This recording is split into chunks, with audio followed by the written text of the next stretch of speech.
बहू सबकी निकम्मी, बेटी सबकी नेक। ससुराल में बहू दुखी है तो बहू के संस्कार खराब, और अगर बेटी दुखी है तो उसका परिवार खराब। बेटी अगर अपनी ससुराल की बात माँ को न बताए तो किसे बताएगी, और बहू अगर अपनी ससुराल की बात माँ को बता दे तो कि ये बेटी का घर पढ़वा रहे हैं। अगर बेटी को मायके की याद आए तो वो अपने घर जाएगी कि ये उसका मायका है, ये कभी भी आ सकती है।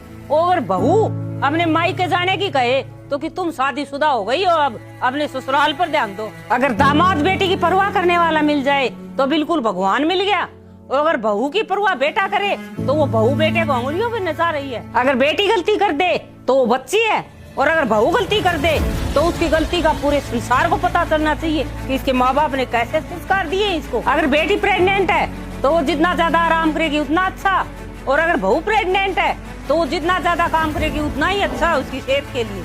बेटी घर की लक्ष्मी होती है और बहू घर का बोझ। आपकी बहू भी किसी के घर की बेटी होती है। अगर आप अपनी बेटी को रोते हुए नहीं देख सकते तो आप अपनी बहू को भी नौ आंसू रुलाना बंद कीजिए।